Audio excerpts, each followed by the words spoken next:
తెలంగాణలో ఎమ్మెల్యే కోటాలో ఎమ్మెల్సీ పదవులు ఎవరికి వర్తిస్తాయి అనే విషయంలో మరి గత కొన్నాళ్ళుగా కూడా మరి సస్పెన్స్ కొనసాగుతుంది. ఈ నేపథ్యంలో కాంగ్రెస్ పార్టీకి సంబంధించి ఏఐసీసీ నుంచి తాజాగా మరి ఒక ప్రకటన అయితే వెలువడింది. దీంట్లో ముఖ్యంగా మరి ఇక అద్దంకి దయాకర్తో పాటు విజయశాంతి అలాగే మరి ఇక శంకర్ నాయకుల పేరును ఖరారు చేస్తూ కాసేపటి క్రితమే మరి ఏఐసీసీ మరి ఆ లిస్టును ప్రకటించడంతో కాంగ్రెస్ పార్టీ 3 ఎమ్మెల్సీ స్థానాలకు ఎమ్మెల్యే కోటాలో అభ్యర్థుల విషయంలో ఒక క్లారిటీ అయితే ఇచ్చింది. దీంట్లో ముఖ్యంగా కమ్యూనిస్టులు కూడా మరి ఆ కాంగ్రెస్తో కలిసి మరి ఆ ఎన్నికల్లో పనిచేశారు.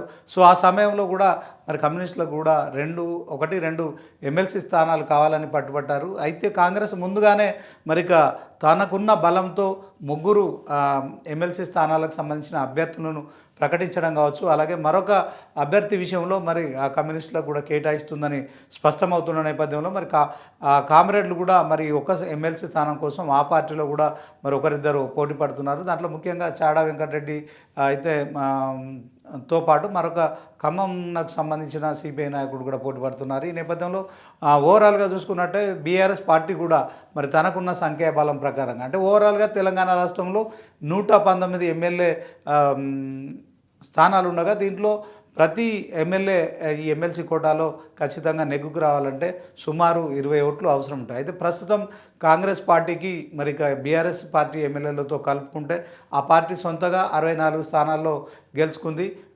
దీంట్లో 63 స్థానాలు 2023 ఎన్నికల్లో నేరుగా గెలుచుకోగా మరి ఖమ్మం ఉమ్మడి జిల్లా నుంచి గెలిచిన మరి ఎమ్మెల్యే కలుపుకుంటే 64 స్థానాలు కూడా వస్తున్నాయి. దీంట్లో మొత్తానికి కాంగ్రెస్ బలం 64 నుంచి మరొక 10 మంది బీఆర్ఎస్ పార్టీ ఎమ్మెల్యేలు కూడా కలుస్తున్నారు కనుక 74 మరి స్థానాలు ఉన్న నేపథ్యంలో మరి 4 ఎమ్మెల్సీ అభ్యర్థులు కూడా ఎమ్మెల్సీ కోట కింద ఎమ్మెల్యేలు అయినంత ఓటేసి గెలిపించే అవకాశం ఉంటుంది, నేరుగా ఎన్నుకునే అవకాశం ఉంటుంది కనుక కాంగ్రెస్ పార్టీ మరి 4 అభ్యర్థులకు సంబంధించి ఎమ్మెల్సీలుగా ఫైనల్ చేసింది. ఈ నేపథ్యంలోనే ఇక తాజాగా బీఆర్ఎస్ పార్టీ కూడా మరి తనకున్న 39 ఎమ్మెల్యేల నుంచి 10 మంది కాంగ్రెస్ పార్టీలో చేరడం కావచ్చు. సో ఆ పార్టీ బలం ఇప్పుడు మరి 28గా మనం చెప్పుకోవచ్చు. ఎందుకంటే కంటోన్మెంట్కు సంబంధించిన అంశంలో మరి సాయన్న కూతురు ఎమ్మెల్యేగా పోటీ చేసి బీఆర్ఎస్ పార్టీ నుంచి గెలిచారు. కానీ ఆమె యాక్సిడెంట్లో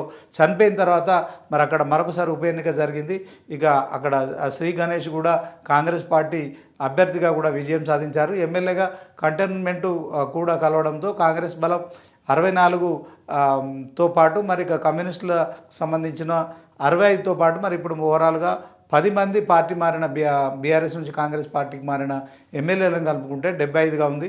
సో ఈ నేపథ్యంలోనే ఇక ఒక అభ్యర్థికి 20 మంది ఖచ్చితంగా ఓటేయాలి. అప్పుడే ఎమ్మెల్యే కోటాలో అతను ఎమ్మెల్సీగా కూడా మరి గెలుపొందినట్టుగా భావిస్తారు కనుక 4 అభ్యర్థులకు కూడా కాంగ్రెస్ పార్టీ మరి నియామకం జరిగిపోయినట్టు. అయితే బీఆర్ఎస్ పార్టీకి కూడా ఇక 28 మంది ఎమ్మెల్యేల బలం ఉంది కనుక ఖచ్చితంగా ఒక ఎమ్మెల్సీ సంబంధించిన అంశంలో మరి ఆ ఎమ్మెల్యే కోటాలో పోటీ చేసేందుకు మరి కేసీఆర్ అయితే ఇప్పటికే 2 పేర్లు పరిశీలిస్తున్నారు. దాంట్లో దాసోజు శ్రవణ్తో పాటు మరి తను బీఎస్పీ పార్టీ నుంచి మరి ప్రవీణ్ కుమార్ బీఆర్ఎస్లో చేరారు. గత కొంతకాలంగా కూడా ఆయన యాక్టివ్గా ఉన్నారు.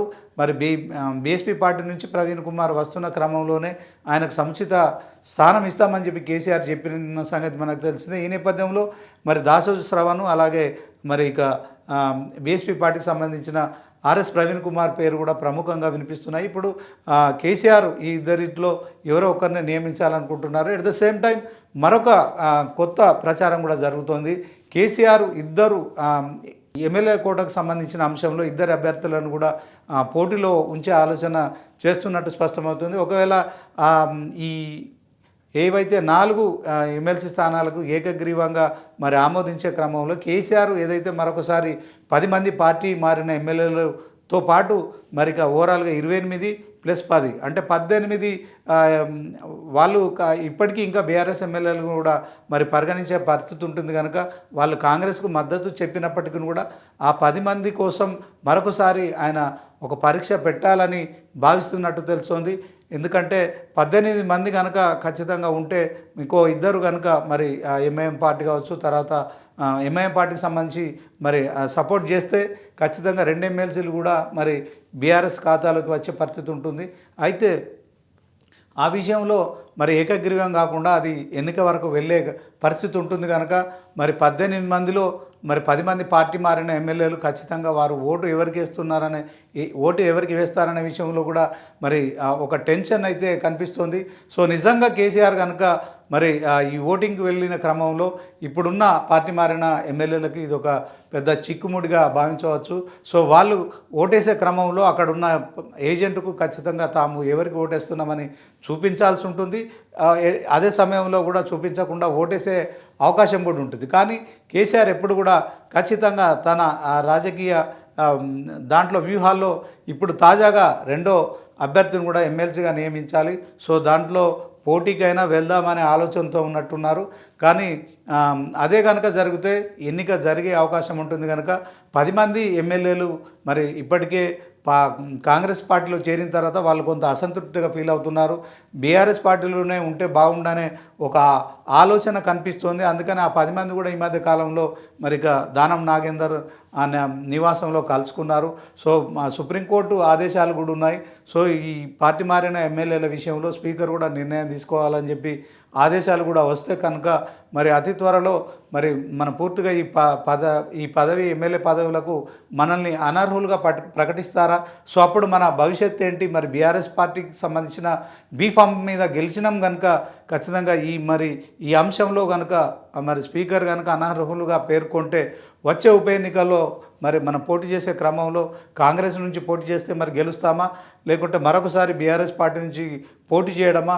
ఇప్పుడున్న తాజా పరిస్థితుల్లో ఎలా ఉంటుందనే టెన్షన్ కొనసాగుతున్న నేపథ్యంలో మరొకసారి కనుక కేసీఆర్ మరి ఈ 10 మంది కూడా బీఆర్ఎస్కి సంబంధించిన ఎమ్మెల్యేలే అని ఇప్పటికీ మరి భావిస్తున్న నేపథ్యంలో మరి ఈ 10 మంది మద్దతు ఖచ్చితంగా బహిర్గతం అవుతుంది కనుక రెండో అభ్యర్థిని నిలబెడితేనే వీళ్ళ అంతరంగం కూడా బయటకు వస్తుంది కనుక ఖచ్చితంగా రెండో అభ్యర్థిని నిలబెట్టే ఆలోచన చేస్తున్నట్టు తెలుస్తుంది.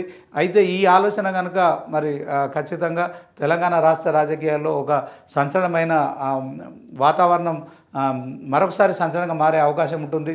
సో దీంట్లో 10 మంది ఎమ్మెల్యేలు మరి ఎటు ఓటు వేస్తారనే విషయంలో కూడా ఒక క్లారిటీ వచ్చే అవకాశం ఉంది కనుక ఇది ఇప్పుడైతే ఒక సంచలనమైన వార్తగా మనం చెప్పుకోవచ్చు. అట్ ద సేమ్ టైం మరి ఇక సిపిఐ పార్టీ కూడా మరి ఇప్పటికే 2 స్థానాలు కూడా ఎమ్మెల్యే కోటాలో మరి 2 స్థానాలు కావాలని అడుగుతున్న నేపథ్యంలో ఒక స్థానాన్ని అయితే మరి ఏఐసిసి ఖరారు చేసినట్టు తెలుస్తుంది. ఇప్పటికే రేవంత్ రెడ్డిని కలిసిన వామపక్ష నాయకులకైతే ఖచ్చితంగా మరి రేవంత్ రెడ్డి ఒక స్పష్టత ఇచ్చారు. ఒక ఎమ్మెల్సీ స్థానం కేటాయిస్తామని చెప్పారు. సో దాంట్లో మరి వాళ్ళు సంతృప్తి చెందుతారా, లేక మరొక ఎమ్మెల్సీ కూడా కావాలని అడుగుతారా అని కూడా ఒక చిన్న సస్పెన్స్ అయితే కొనసాగుతుంది. ఏఐసిసి నుంచి 3 కాంగ్రెస్ అభ్యర్థులను విజయశాంతిని కావచ్చు, శంకర్ నాయక్ను కావచ్చు, అలాగే అద్దంకి దయాకర్ పేర్లను ఖరారు చేయడంతో మరి పూర్తిగా క్లారిటీ వచ్చినట్టే స్పష్టమవుతుంది. మరి ఒక స్థానంతో కమ్యూనిస్టులు సర్దుకుంటారా, లేదా ఇంకో స్థానం కోసం మరి ఇరు పార్టీల మధ్య చర్చలు జరుగుతాయనేది కూడా వేచి చూడాల్సి ఉంటుంది. అలాగే కేసీఆర్ కూడా ఇప్పుడు 10 మంది పార్టీ మారిన ఎమ్మెల్యేల తర్వాత మరి బీఆర్ఎస్ బలం 28 మంది ఎమ్మెల్యేలే ఉంటుంది కనుక సో 20 మంది ఒక ఎమ్మెల్సీని ఎన్నుకునే ఛాన్స్ ఉంటుంది కనుక మరొక 8 మంది మరి ఇక ఆ విషయంలో ఆయన మరి పట్టుబడతారా, లేకుంటే 8 మంది విషయంలో మరి ఎంఐఎంతో కలిసి మరి ఏ రకమైన వ్యూహాల ముందుకెళ్తారనేది మాత్రం ఆసక్తికరంగా మారిందని చెప్పుకోవచ్చు. ఏది ఏమైనప్పటికీ కూడా గత కొన్నాళ్ళుగా కూడా కాంగ్రెస్ పార్టీలో ఎమ్మెల్సీ పదవులు ఎమ్మెల్యే కోటాకు సంబంధించి ఎవరిని వర్తిస్తాయని జరుగుతున్న ప్రచారానికైతే ఏఐసిసి అయితే ఒక ముగింపు పలికింది. అట్ ద సేమ్ టైం కమ్యూనిస్టులు ఇంకా తేల్చుకోవాల్సిన పరిస్థితి ఉంది. మరి ఇక గతంలో ఎన్నికల సమయంలో కాంగ్రెస్ పార్టీ, కమ్యూనిస్ట్ పార్టీ మరి 2 కూడా కలిసి పనిచేశాయి. సో ఆ సందర్భంలో జరిగిన ఒప్పందం మేరకు మరి వాళ్ళు ఆ 2 ఎమ్మెల్సీ స్థానాలు మాకు ఇవ్వాల్సి ఉంటుందని మరి అప్పుడు అడిగారు. అయితే తాజాగా అది ఒక స్థానానికి పరిమితమైంది. సో ఆ ఒక స్థానం కోసం కూడా కమ్యూనిస్ట్ పార్టీలో కూడా మరి ఆ పోటీ ఉన్న నేపథ్యంలో సో దాంట్లో రేపు మండే రోజు మరి ఈ నామినేషన్లకు చివరి గడువు కనుక కమ్యూనిస్టులు మరి ఆ పార్టీకి సంబంధించి ఎవరి పేరు నిర్ణయించి ఫైనల్ చేస్తారని చూడాల్సి ఉంటుంది. ఇక బీఆర్ఎస్ పార్టీ కూడా మరి ఇటు దాసోజు శ్రావణ్ కావచ్చు, అలాగే మరి ఆర్ఎస్ ప్రవీణ్ కుమార్తో పాటు మరి సత్యవతి రాథోడ్ కూడా మరి ఎమ్మెల్సీగా పోటీలో ఉంటారు. సో ఈ 3 పేర్లను కూడా కేసీఆర్ పరిశీలిస్తున్నారు. సో వీరిలో ఎవరో ఒకరికి మరి ఖచ్చితంగా ఎమ్మెల్యే కోటాలో ఎమ్మెల్సీగా ఏకగ్రీవంగా గెలిచే అవకాశం ఉంటుంది కనుక సో ఆ స్థానంతో సరిపెట్టుకుంటారా లేక మరొక అభ్యర్థిని నిలబెడతారా? అప్పుడు కనుక మరి నిలబెట్టిన క్రమంలో కూడా 10 మంది ఎమ్మెల్యేలకు సంబంధించిన విషయంలో కూడా ఒక క్లారిటీ వచ్చే అవకాశం ఉంది. మరి ఈ 10 మంది ఎమ్మెల్యేలు బీఆర్ఎస్లోకి వస్తారా లేకుంటే కాంగ్రెస్లోనే ఉంటారా అనేది కూడా తేలే అవకాశం ఉంటుంది. ఎందుకంటే దీంట్లో ఖచ్చితంగా ఓటేసే క్రమంలో అక్కడున్న ఏజెంట్కు ఏ అభ్యర్థికి ఓటేస్తున్నామని చెప్పాల్సి ఒక నిబంధన ఉంది. చెప్పకుండా కూడా వేసుకునే వాళ్ళకి అవకాశం ఉంటుంది కనుక మరి 10 మంది ఇప్పటికే కొంత అసంతృప్తిగా ఉన్నారు పార్టీలో. మరి ఇటు కోర్టు నుంచి కావచ్చు అటు స్పీకర్ నుంచి కూడా మరి ఖచ్చితంగా అనర్హులుగా గుర్తించబడితే మరి ఎమ్మెల్యేలకు సంబంధించిన విషయంలో ఉప ఎన్నికలు వస్తాయని చెప్పి జరుగుతున్న ప్రచారంలో మరి 10 మంది విషయంలో కేసీఆర్ తీసుకునే నిర్ణయంపై మాత్రం రాష్ట్ర వ్యాప్తంగా అయితే ఒక ఉత్కంఠత అయితే కొనసాగుతుంది.